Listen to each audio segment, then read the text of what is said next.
Hello everyone, welcome to Clay Formations, where we create things odd, eerie, cute, and creepy, or anything else that falls out of my bizarre brain.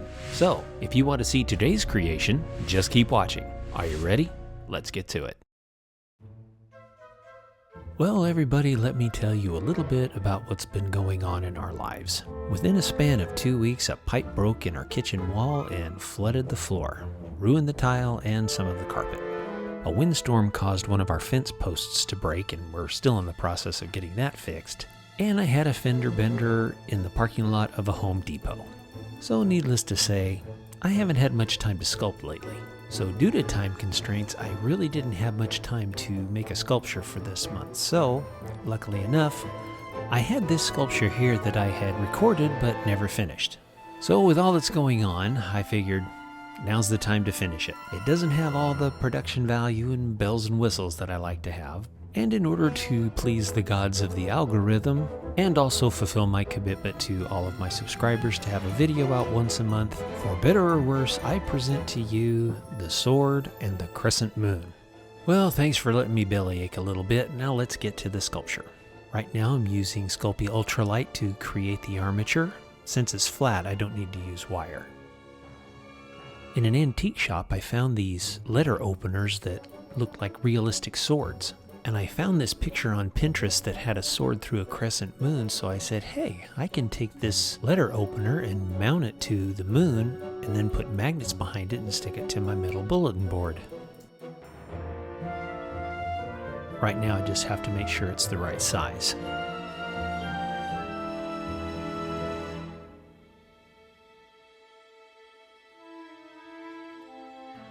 Okay, let's take this floppy little moon and put it in the oven.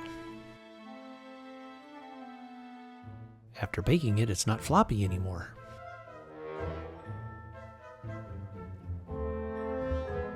Cutting off some chunks of clay. And now we'll cover the ultralight with some liquid Sculpey so that the polymer clay will stick to it.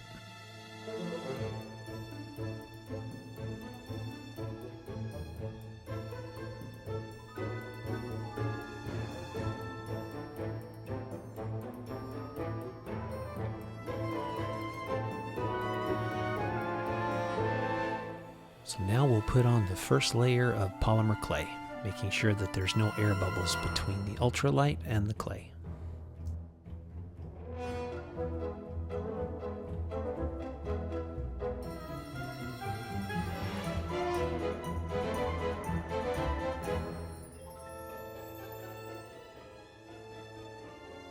You have to kind of do it like patchwork, and then smooth it out with the tool when you're all done.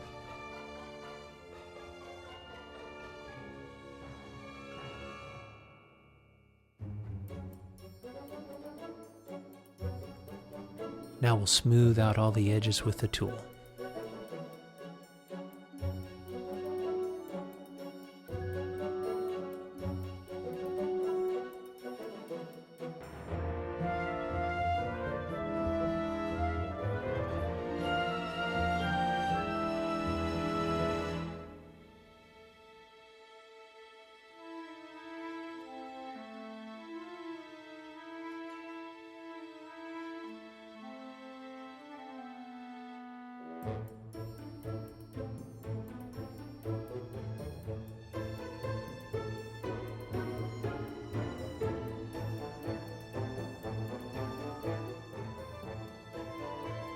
Now we'll slice off all the excess with my paint knife.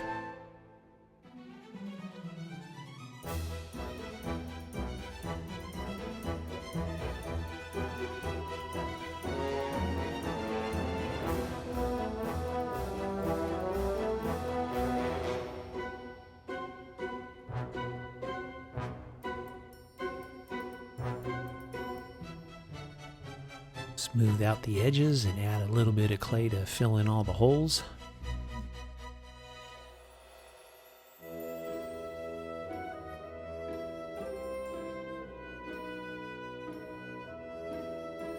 Using the rake tool to smooth down some of the thicker areas.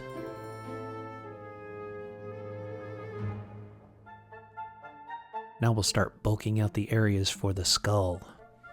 You guys didn't think I was just going to make a plain old moon, did you? The thing about this sculpture is the skull is going to be flat, so I had to figure out how to make it look three-dimensional, yet flat.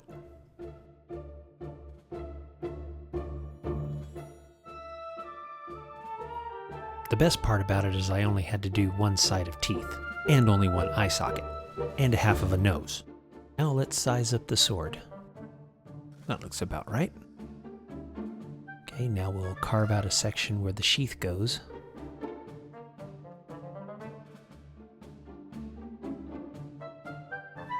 Now we'll start connecting the sheath to the moon. The sheath will be going through the zygomatic arch in the skull. And I don't realize it now, but this is going to cause me a little bit of a problem later.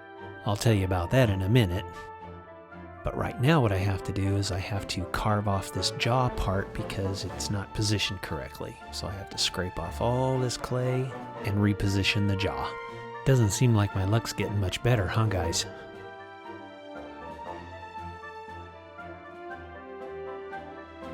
Now we'll put the jaw back on in the right position.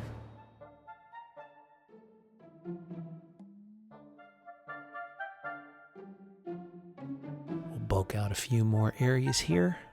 Make sure the shapes are all correct. It's funny just making half a nose.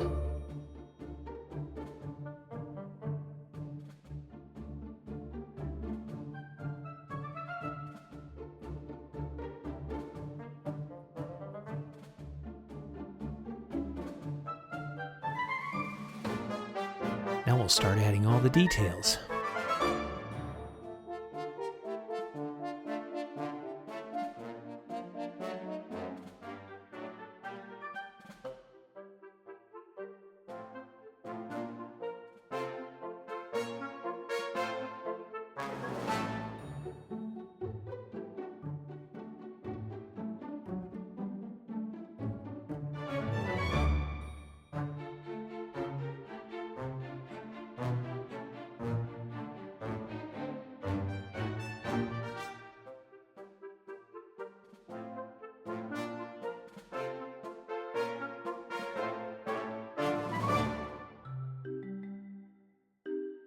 It's here I realized what I've done. I've literally put the sheath inside the clay and I can't take it off. And I can't put it in the oven that way because it'll ruin the sheath. I also can't sculpt the teeth because the sheath is in the way. So I have to cut the zygomatic arch and take off the sheath so I can sculpt the teeth and also put it in the oven to bake. I just hope I can get everything back together when I'm all done. Let's see how it goes.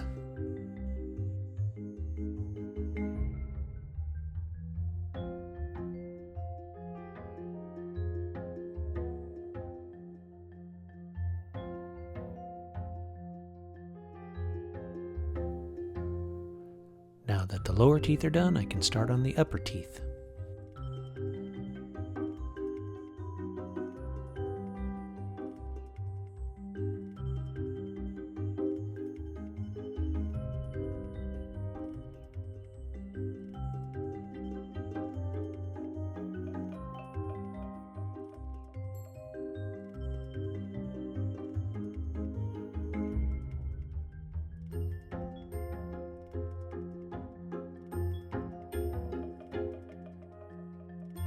Okay, let's take it to the oven to bake.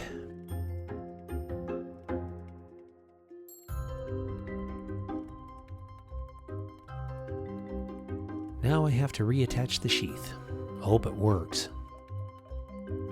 And of course the Sculpey shrunk a little bit so it doesn't fit. So now I have to scrape off some of this area here so that it'll go back in. There we go. That looks like it worked. Let's continue on.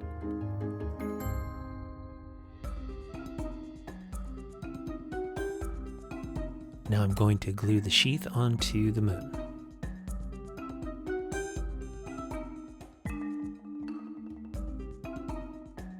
Now let's see if I can blend this clay into the baked clay.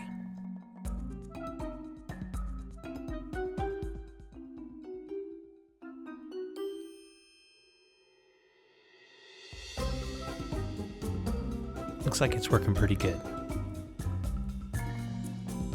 Carefully curing it with the heat gun.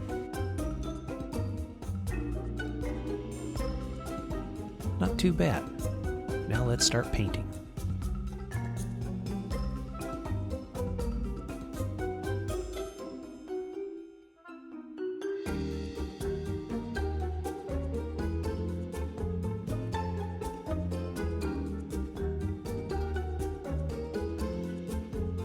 You know, I always put things in places where it's hard to get the paint around. Why do I always do that?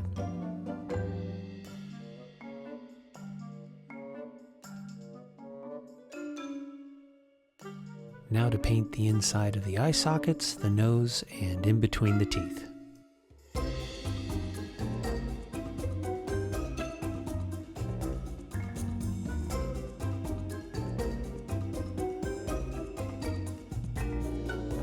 Whoa, careful there.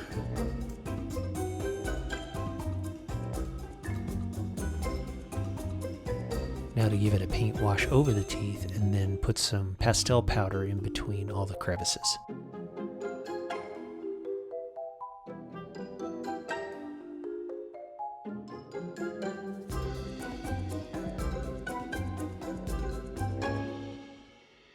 Now we'll give it a dry brush of a light tan. That'll bring out all the details.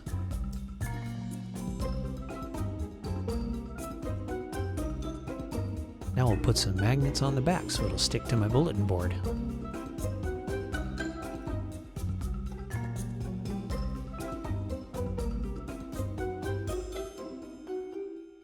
And add a few little finishing touches.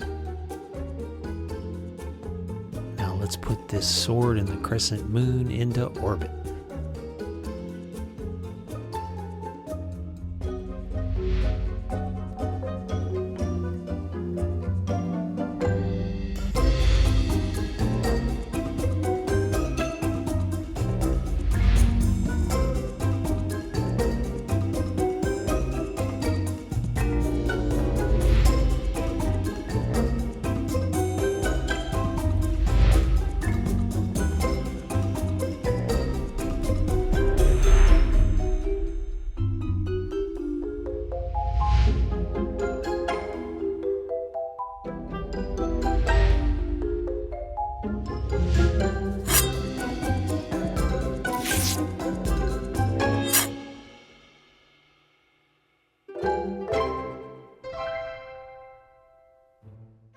Hey everyone, thank you for watching my video. I can't tell you how much I appreciate it. And if you think I deserve it, give it a thumbs up. And if you'd like to see more, please consider subscribing. If you'd like to see another video, up there in the right-hand corner, there's a video called Cousin It.